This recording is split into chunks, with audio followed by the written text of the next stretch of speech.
ntabwo ndabona umwarimu uhagaze imbere y'abana badafite ibitabo. Hano hari abarimu b'abahanga bakomeye barimo master Gatari n'abandi bose. Byanze bikubuza agomba kwirukanira umwarimu ikaramu n'umunyeshuri ikaramu yonyine igura $100. Sohoka kubera school fees zose yarazitanze $200 y'ikaramu bagatuma bamwirukana. Ariko ku cyumweru ndamutse garutse nabirukana school fees ahubwo nakwirukanira igitabo. Kandi aba bana b'urubyiruko rero benshi badafite ibitabo ubu bibitseho amandazi 3 baravaba yandi ariko ikaramu ntabwo bayiga.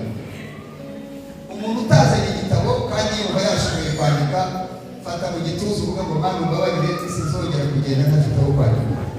Hafata Mana bavugisha iryo somo kandi uciye ukwemereye Yesu amashyineje. Ngaho abafite aho bandika na Bibiliya gusoma ntagira umuntu usomera Yesaya 40:3-4. Reka dusome izina rya Yesu. Yego nshuti.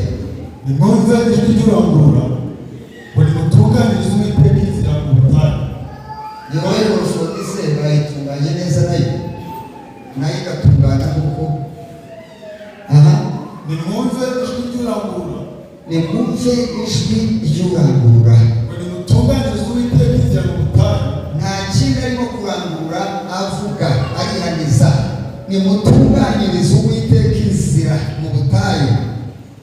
Mugororere Imana yacu inzira nyabagendwa tudatura. Mugororere Imana yacu inzira nyabagendwa. Maze ahakitse uzajya uhashyira kitse hari full stop washyire full stop, ahakomeje wakomeze utansomera mu Gifaransa. Aho ubona uriya hari impamvu bagashyizeho.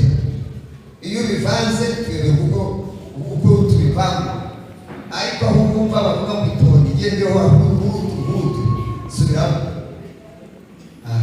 Nimwumve ijwi ry'urangurura ngo nimutunganirize Uwiteka inzira mu butayu. Mbarizo ku ruhande tubarabwira abantu ngo komeza. Mugororere Imana yacu inzira nyabagendwa tudaturwa. Yego. Igikombe cyose kizuzuzwa. Kandi umusozi wose n'agasozi bizaringanizwa. Yego. N'ahagoramye hazagororwa. N'inzira zidahanwe zizahanwa. Imana yemeje guhumurisha nyinshi. Badukomere Yesu amashyineshe n'izindi byazo. Nta yindi nkuru rero n'ibijya hirya y'ijambo gutegurira Imana yacu inzira. Biri ku ruhande tubabyumvise ko gutunganyiriza Imana inzira. Bigaragara ni abantu b'Imana mu neza amatwi, ikintu cyitwa inzira kirakomeye kirahenze. Niyo waba ujya mu muntu, iyo ushatse kujya gusura umuntu wamukunze ukabishyiramo imbaraga, wagenda ukibuka mu inzira ushobora gusubirayo kuko wabuzize. Agatungana na Pastor Musoni uri hariya muramuhushi akaba yubatse afite urugo rwiza ariko ntagaragaze ziriki. Ushobora guhomba abantu benshi ugahomba imigisha myinshi kubera kubura kwima abantu inzira. Mbarizo ku ruhande Imana wayihaye inzira cyangwa warayiyimye. Mubwira ariko ubireba ntacyo gutwara. Imana wayihaye inzira.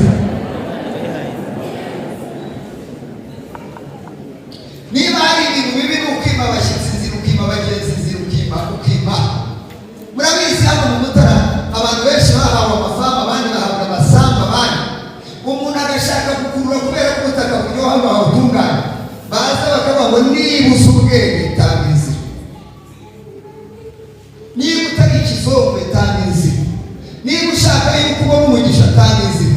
Tanga inzira y'abantu, tanga inzira y'inka, tanga inzira y'imodoka, tanga inzira y'amagare, tanga inzira y'abagenzi, tanga inzira y'ibirenge no mu muhanda. Murabizi hano muri iyi mihanda, murabizi ko hari inzira ngari y'imodoka, harimo utuyira tw'amagare, harimo utuyira tw'abagenzi, n'abagenzi babasigiye inzira. Vuga ngo inzira iraheze. Muvuge ngo haleluya. Hano Imana iradukangurira kugira ngo twongere dushakire Imana inzira.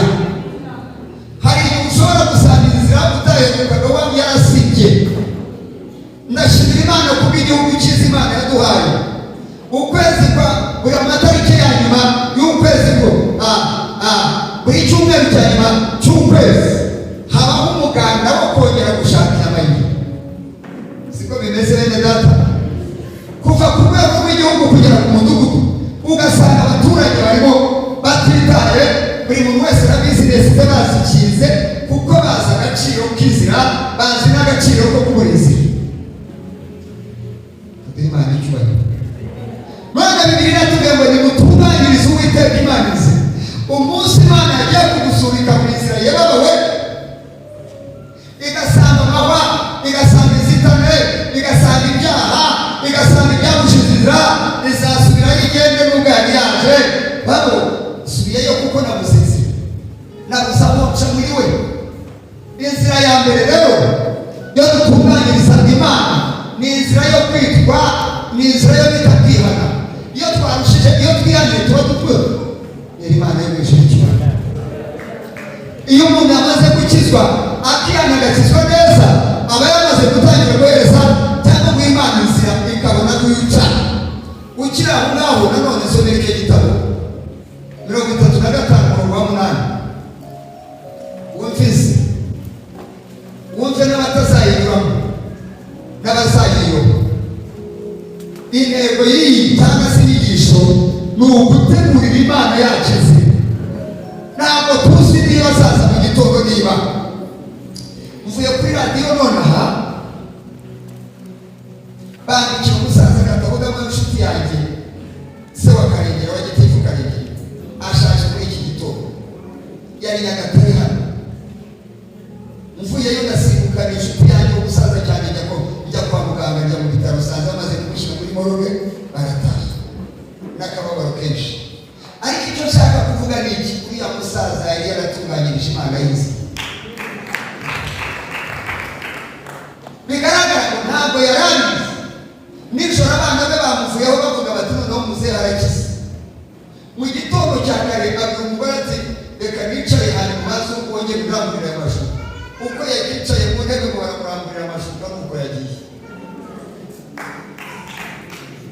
Amen. Ntabwo bizi Imana irimo iradutegeka ngo buri muntu wese atunganyirize Imana y'inzira. Inzira ni ikintu gikomeye cyane. Katuzamurira Imana yo mwishyura icyubahiro. Ntabwo rukomeye umuntu wese uri aha natunganyiriza Imana y'inzira. Soma wumva. Yego. Kandi hazaba inzira nyabagendwa. Kandi hazaba inzira nyabagendwa mutara. Iyo nzira izitwa inzira yo kwera. Iyo nzira izitwa inzira yo kwera. Abanduye imitima ntabwo bazayinyuramo, ahubwo izaba iy'abana. Ahubwo iyo nzira izaba iy'abana. Abagenzi naho baba batariza ari abaswa ariko barayitunganyije iyo nzira. Ntibazayiyoba uko byagenda uko ariko kose. Kubera Yesu abasha yashimye izina ryawe. Igihe kirageze kugira ngo nyuma yo kuza twateranye, nyuma y'ibintu byose mu kanya tugiye guhobera umuntu wese acaca, ariko utari batunganyirije Imana inzira. Nta kuba tukirimo, nta cyondo, nta binogo, nta byabuza buri muntu wese. Hanyuma Umwuka Wera naza abona inzira, Yesu naza abona inzira, Data wa twese naza abona inzira, abantu nibaza babona inzira. Komera Yesu amashusho turi. Erega burya iyo tubabarira bagenzi bacu burya tuba twishakira inzira. Muvuge bamwe ngirira burya. Iyo dukunda tugakunda n'abanzi bacu burya tuba twishakira inzira. Muvuge bamwe muvuge bamwe. Ibyo dukora byose burya tuba twishakira inzira. Ubu uzaswa uyu musaza cyangwa n'abandi uzumva bavuga ngo yari yarishakiye inzira, yari yarishakiye inzira. Iyo atayishatse muraceceka. Yari yarishakiye inzira. Ubu ubwo mwaje ahangaha mugatega amatwi ibikorerwa ahangaha byose, ijuru ririmo rigabura, murimo murishakira inzira. Urimo urishakira inzira izakugeza mu bugingo, urimo urishakira inzira izakugeza mu mahoro, urimo urishakira inzira izakugeza mu gisubizo, urimo urishakira inzira niyo waba uri umuswa ntabwo uzayiyoba. Urimo urishakira inzira Imana Yesu cyo umva icyitondero. Iyi nzira ntabwo ishakirwa na nyogose, iyi nzira ntabwo ishakirwa na so wakubyaye. Abateze amatwi nimugire gutya tuvuga niba uko muri kumwe nanjye Imana ibahomisha. Iyi nzira ntabwo ishakirwa n'abana bawe, iyi nzira ntabwo ishakirwa n'umugore mwashakanye, iyi nzira ntabwo ishakirwa n'umugabo wawe, kuko Bibiliya ivuga ngo bazaba ari babiri, umwe ajyana undi asigara. Iyi nzira ntabwo ishakirwa n'uwo muhanda cyangwa umuhanda n'uwo mufatanyije cyangwa umukara. Iyi nzira umuntu arayishakira yo gukiranuka, iyi nzira umuntu arayishakira akagororesha inase, iyi nzira umuntu arayishakira mu izina rya Yesu. Mukomere Yesu amashyi. Ni nayo mpamvu wateye intambwe ukaza ahangaha kugira ngo ugire neza.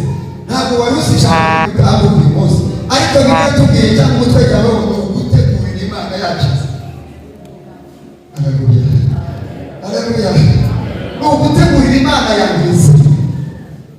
Muri iri jyane ry'aho ngo hariho umunsi tuzirwa mu isi ariko bwera nibwira twe kwiraramo. Ni ukongera tugategurira Imana yacu. Waba aho ngaho Mwuka Wera akagusanga akakwereka ibyo utaratunganya ukabitunganya, akakwereka ibyo utarakiranuka ukabikiranukaho, akakwereka ibyo utarakora ukabikora, atakubwihagararaho ahubwo ukavuga ngo ya Imana y'ijuru icyubahiro. Kandi hazabaho inzira nyabagendwa. Iyo nzira ngo abagenzi ntabwo bazayiba, ngo niyo baba barabaswa, ngo keretse icyitondero ikintu kimwe, keretse abanduye imitima. Abanduye imitima ngo ntabwo bazayinyuramo, ngo ahubwo izitwiye ari abandi. Icyama nawe ukaba urimo muri abo izitwiye ari abandi, abesheje imitima, abamesheje ishura ryabo, abatunganyije neza. Iyo nzira tubashaka kuguma muri iki gitabo cya Yesaya. Imuka ujye mu bice 62 umurongo wa 10. Inzira nshuti z'umusaraba. Niyo mpamvu Imana yo mwishyura umugisha.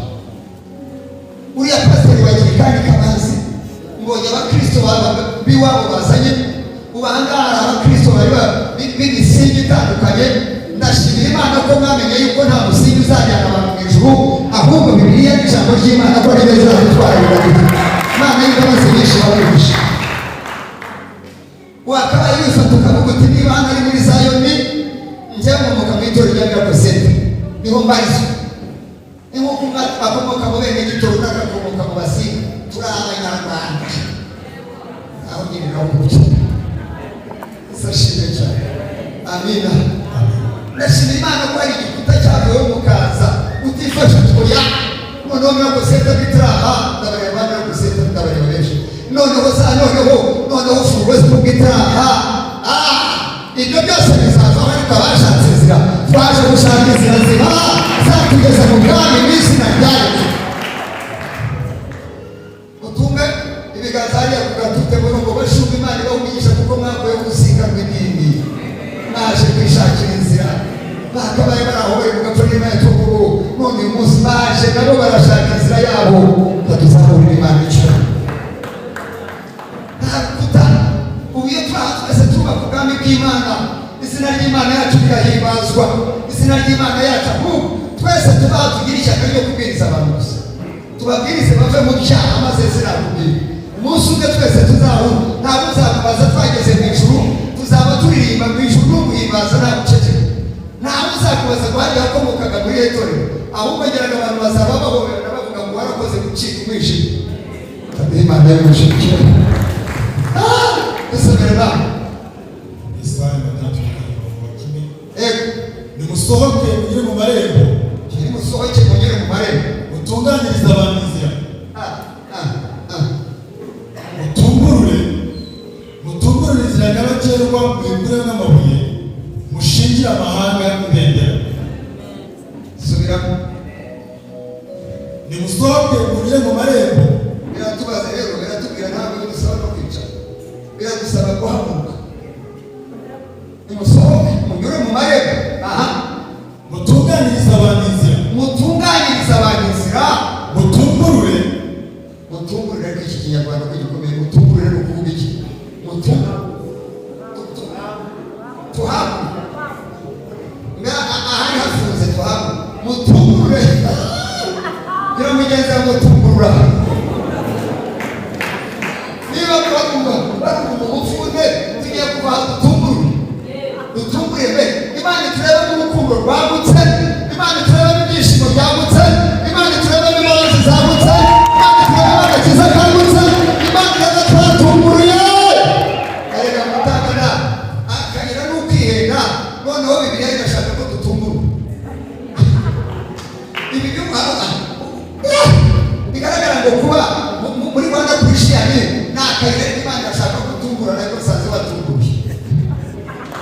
Imana y'ijuru.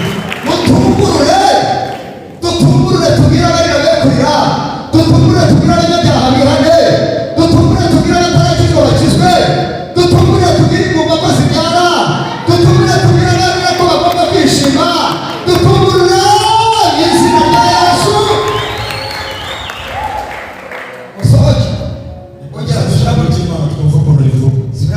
Nimusohoke mugire mu marembo, nimutegure inzira abantu banjye bazanyuramo, nimuringanirize neza umuhanda mukuru, nimuwuvane n'amabuye, nimushinge ibendera imbere y'amahanga.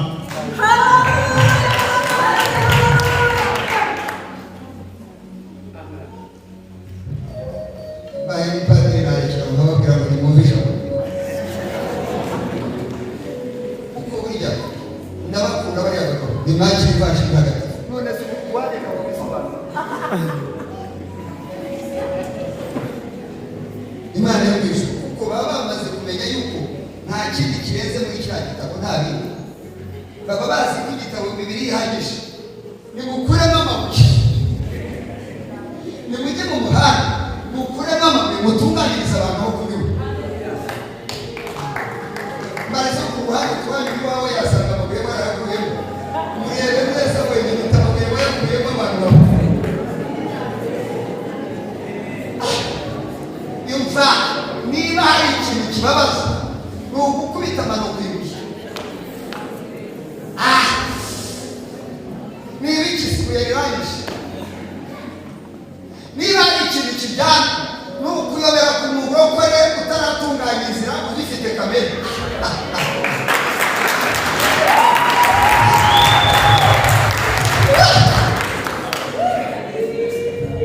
Hari ibintu maze n'isi numva kuva mu mugabo yagiye gutereta umugore w'abana yakubise ibuye, yakubise ku ibuye umuntu akava ahangaha agatuka undi akazamura umujinya wose, ntabwo amabuye yarayakuramo. Barize ku ruhande utamabuye bayamazemo.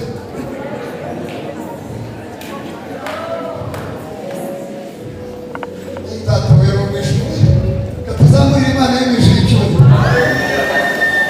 Impamvu iri jambo rivuga rimwe yarabizi ko amabuye ari mabi. Amabuye ntatinya n'imodoka arakubita imipira igapfumuka. Ibuye ntacyo, ibuye rikubita icyuma cy'imodoka kigacika. Amabuye ni ikintu kibi cyane. Amabuye niyo mpamvu mutunganye mu muhanda, buri muntu wese asohoke atunganye inzira ze, akuremo umuhanda, akuremo amabuye, maze ngo hatungurwe hagaragare.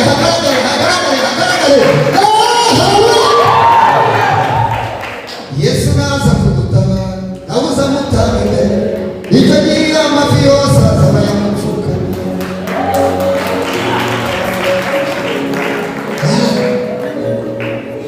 Yesu naza kudutabara nabuze amutanga imbere, icyo gihe amafi yose azaba yamupfukamye. Nabuze amutanga imbere, icyo naza kudutabara nabuze amutanga imbere, icyo gihe amafi yose azaba yamupfukamye. Yesu naza kudutabara nabuze amutanga imbere, icyo gihe amafi yose azaba yamupfukamye.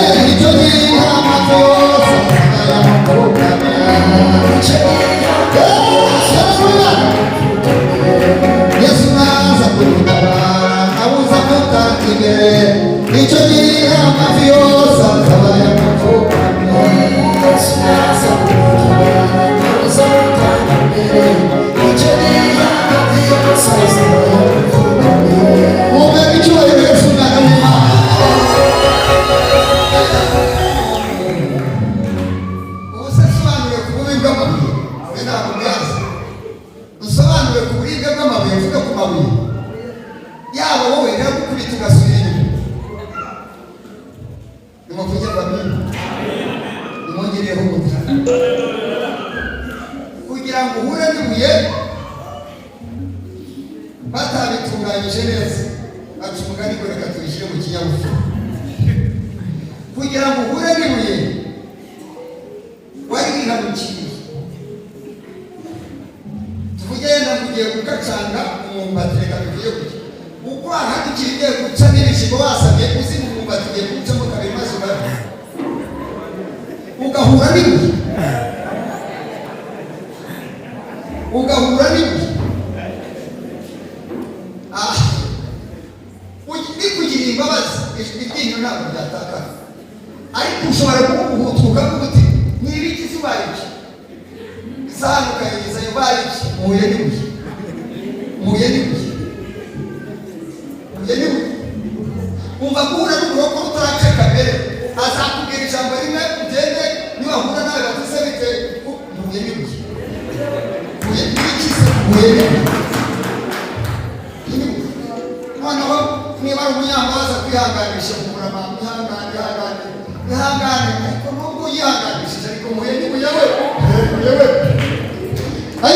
biramugenza aho tureka dutunganyiriza Uwiteka Israeli. Abasabye bijya binezeza umukuru w'igihugu iyo ari kujya mu karere, byanze bikunze ibiroko byose byanze bikunze.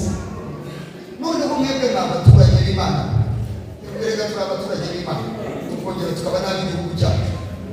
Iwawe hagomba kubaza akantu ka mbere, cyane cyane mu bukwe, cyane cyane umuntu agomba kugerageza bagakora intuzi ubutabazi bushoboka, bagashaka imihoro, bagatunganya, mutunganyiriza abantu mukwe, mutunganyiriza abashyitsi bazajya, mutunganye. None uyu munsi iki gitondo Imana yadukoreye umukwabu muri uru rusengero rwazayo kugira ngo dutunganyirize twese. Imana yadukoreye umukwabu kugira ngo dutunganye amayira yacu,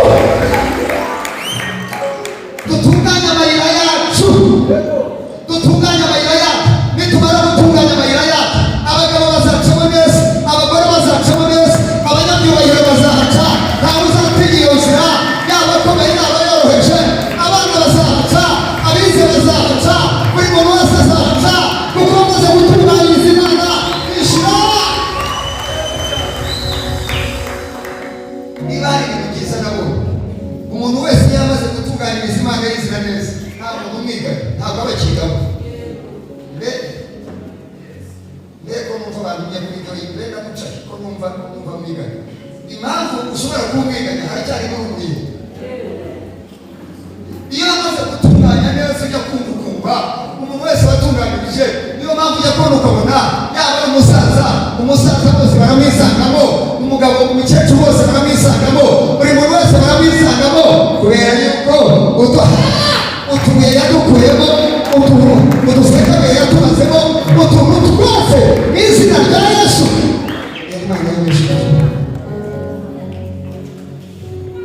Imana yamwishyuye. Ariko ijambo ry'Imana ndayikunda, ndabivuga nkumva nanjye ngiye kongera muri mugira ngo niyo twabagira ngo twarusekamo.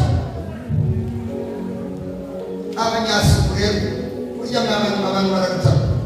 Ubu nubwo mwica abantu bamwe barusha abandi isuku, ari wabigera baza batunganya. Kandi Yesu mwami w'abambaye ibiruka byawe, nuko bamutunganyirizaga bagasasa imikindo, bakagerageza kugira ngo nawe ace heza. Musasi n'ikintu mu nzira, uhejwe n'imirongo batambutse. Haleluya, haleluya.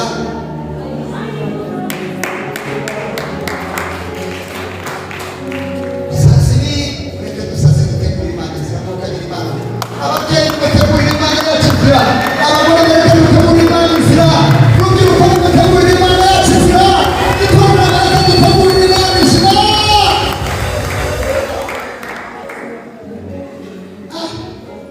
Maze ndabyumva ko hari urugero. Somera Nehemiya 9:12.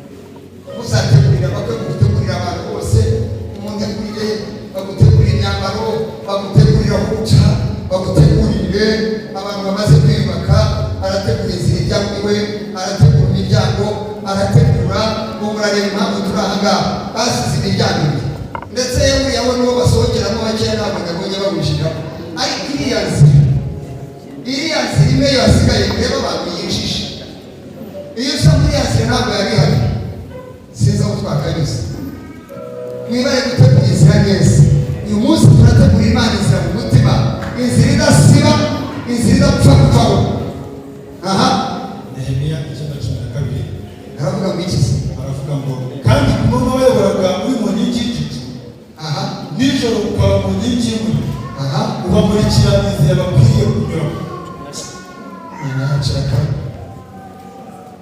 ndashimira Imana ko yatumurikiye inzira dukwiriye kunyuramo niyo nzira y'agakiza zamura Imana icyubahiro ubamurikira inzira bakwiriye kunyuramo ku manywa urabayobora nijoro urayobora nuko Imana yabanye n'Abisiraheli irabambutsa baririmbye irabayobora na n'uyu munsi iracyatuyobora ku manywa babera inkingi y'igicu nijoro babera inkingi y'umuriro urangije kubamurikira n'inzira bakwiriye kunyuramo ndashimira Imana yatumurikiye inzira dukwiriye kunyuramo ntitwapfagane yatumurikiye inzira y'agakiza yatumurikiye inzira nzima niyo mpamvu twese duteraniye aha ngaha yatumurikiye inzira nziza noneho rero bwatumurikiye nta kindi gisaba nuko umuntu wese asigaye atangira agatunganya inzira ye inzira ye yarayitanze inzira ye irahari ahasigaye buri muntu wese natangira itunganya ngomba kwitunganyiriza inzira ngomba kwitunganyiriza inzira ngomba kwitunganyiriza inzira narakoze kudutunganyiriza inzira pastor Shyaka umutunganyiriza umuntu wese no gutunganyiriza maze ubamurikira inzira y'umucyo atari inzira y'umwijima atari inzira y'ibyaha atari inzira yo gusayagurika namwe murabizi abajya bagenda nijoro tukora amatoki yaraje niyo bafite ibindi byose ni gucana telefoni yawe ariko kugira ngo bwire udafite nshuti umusaraba ariko nibura harahoha Imana yo mw'ijuru icyubahiro nshuti umusaraba bizamurira icyubahiro ukomera mu mashyi menshi mu izina rya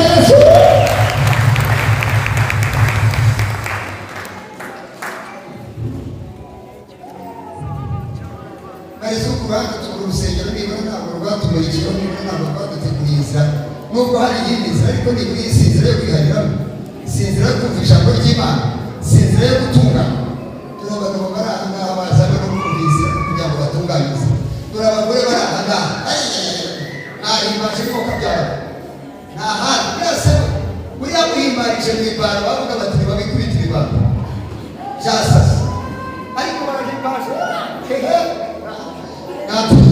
tuzamurira Imana icyo madamu ko baciye akadiho ngavuga mu kwezi arahimbaza Imana yo mw'ijuru ya yindi Dawidi yarahimbaje bajya kumuhagarara imbere akababwira ati atasiyo ndahimbaza Imana abwira Sawuli ndahimbaza Imana yaciye Sawuli kugoma yabwiraga umukobwa w'umukobwa wa Sawuli ariwe mugore wa Dawidi Mikali ariko nta soni zo guhimbaza mujye mureka maze umuntu akora ibyo ashatse ageze mu nzu y'Imana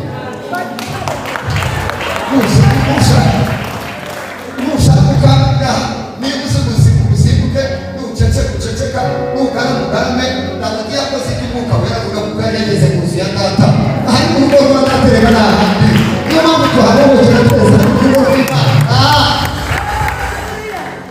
batwisigegera batwisigura mukoro tubaha turi gutunana dore abantu barakishijwe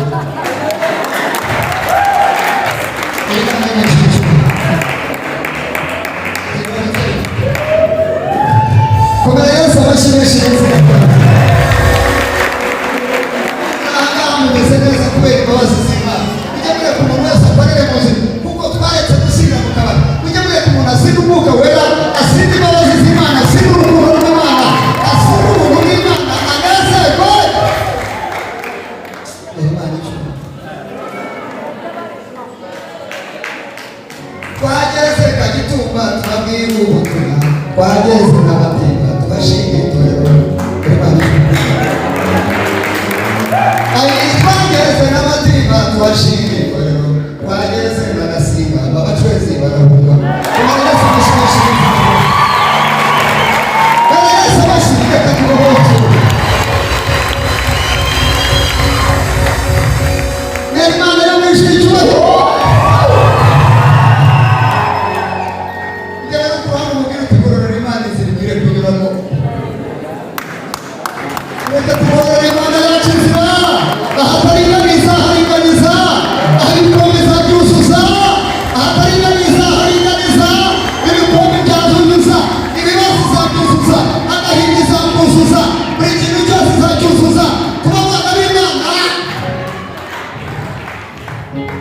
wibare Mana waduhayeho tunyura tukaringanira. Ako Bibiliya yawe ikunda nk'uko yagiye ikunda. Reba ngo turebe yuko zisa ugiye muri sima wibare data.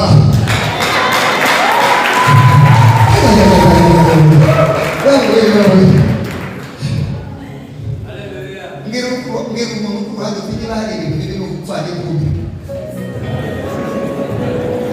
birimo amasasu.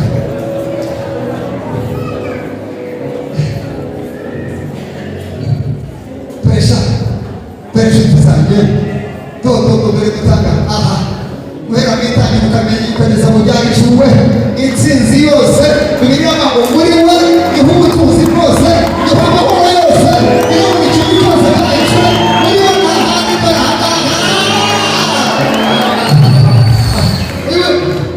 harimo ubuzima, harimo gukira, harimo kureka ibyaha, harimo gutunga, harimo umunezero, harimo urubyaro, harimo ibyishimo, harimo imbabazi, harimo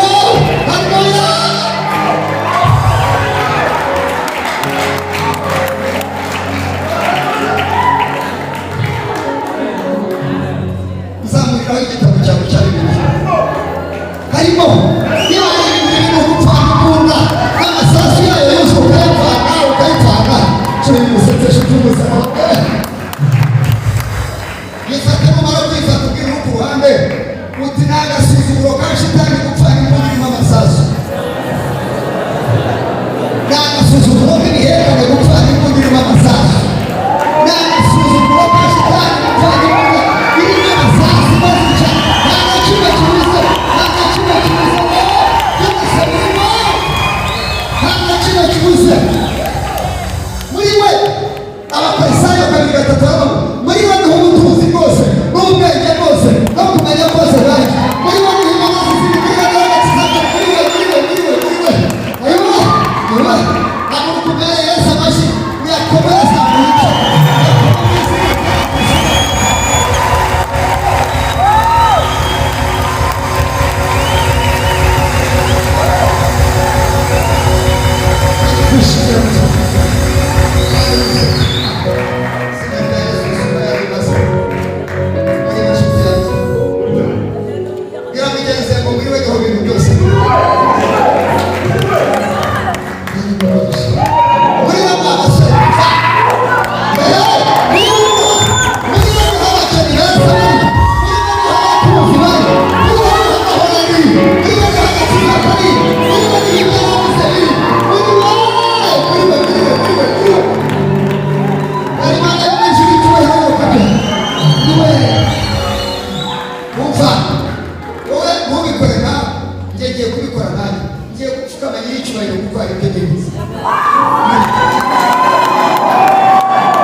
ugaza kwifuza kwikubatika bya ugaza kwifuza kuba yiga bagaki ugaza kwifuza kwa bicaza kikaba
uhaguruka ugira utya uvuga uti Yesu we mwemeye gutegura inzira zo uvuga uti mwemeye kugutegurira inzira buri nzira ijya mu bitekerezo ndayitegura inzira ijya mu bwonko ndayitegura inzira ijya mu mutima ndayitegura inzira ijya mu mugongo ndayitegura inzira ijya mu mavi ndayitegura inzira ijya mu birenge inzira yose wabana yemeye kuyitegura mu izina rya Yesu yemeye kugutegurira inzira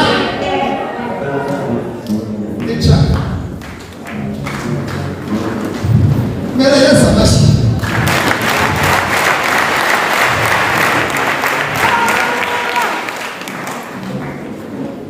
amashagana nayo kuduku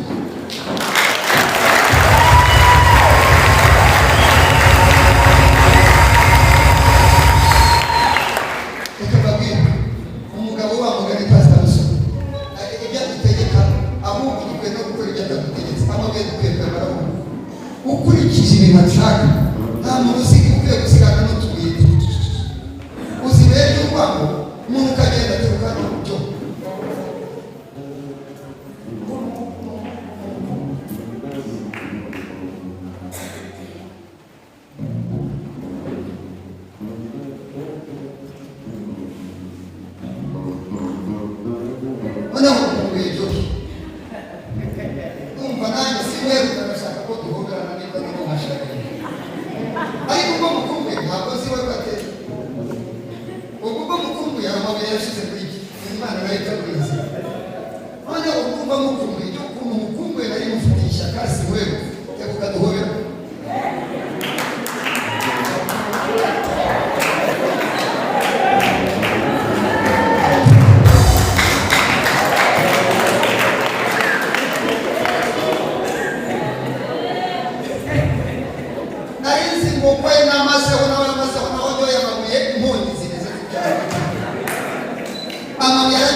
Byose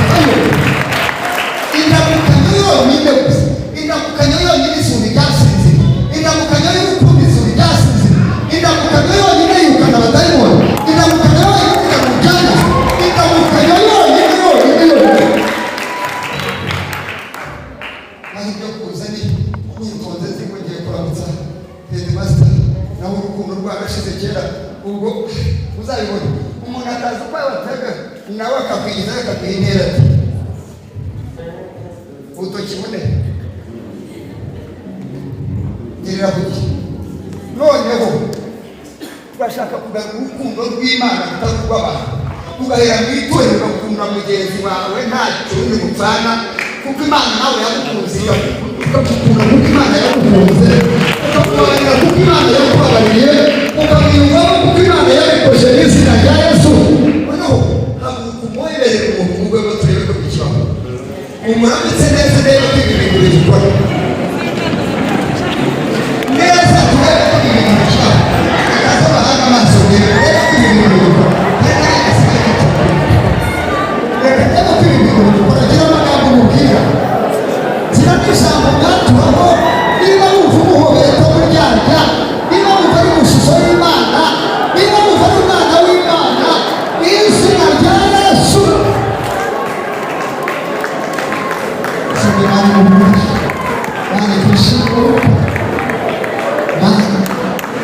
Gira amagambo mwaturaho, umwirukane icyaka murwanyije, yaba ari ikimana gikubitwa hasi, yaba ari ishyari ritokombere, yaba ari imbaraga bizishe, ibimurwanya Imana ibirwanya, ibimushaka bimubera mu izina rya Yesu.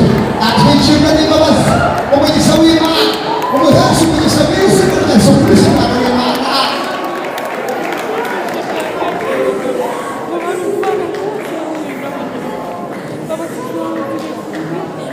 Hari ifoto zishe, hari amafoto y'ishe, uretse kwicara, niba wananiwe kugira nabwo mufata udushaka ijuru, turambika ibintu biba biri aho byoretse kandi Imana iri aho. Niba udashoboye nabwo mufata udushaka, ariko nibura fata, kuko nicyo cyatuzanye. Imana yacu iracyayizima nshuti zanjye, iracyahembura bya bindi byasaga n'ibyapfuye, iracyagabura, iracyahembura urukundo hagati muri twe, iracyahembura imbabazi, iracyahembura umwami w'abami. Ni n'ibyo Imana ishaka ku itorero, cyongere ubuhoberane, cyongere ibyuzuzanye ritaryagana, nta mirakosenga, nta zara mitego, nta furu gospel, ahubwo turi abana b'Imana, tubabyaranye bishya, turiya mu minsi tuzahurana mu rukingo ruhoraho, turashaka gukizwa tukarandura buri buye ryose rikaho mu izina rya Yesu Kristo, buri buye.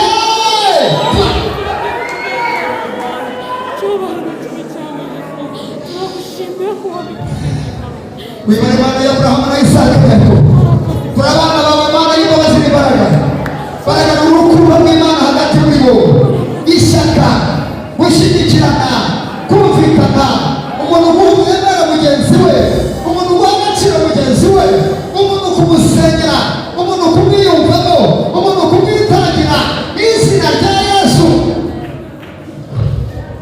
Baha umugisha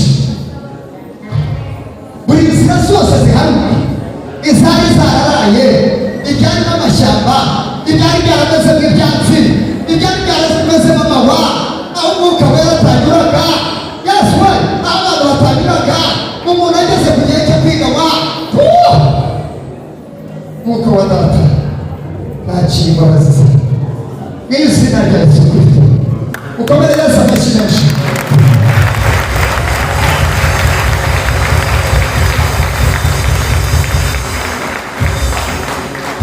Yicaye.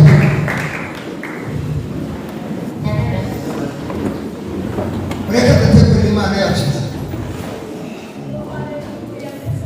Icyanditswe cyatubwiye ngo nimutungurire hano, kiriya cyanditswe nanjye gutungura nayo narabwije ngo nimutungurire imihanda, ngo mukuremo n'amabuye, bigaragara ngo dukuremo akantu kose, ukureba umeze hano, uciye bugufi, woroshye, bitagarukira mu muryango, niduhurira nawe mu isoko nzasanga bayakanya amasyo, niko gakurayo kagashyira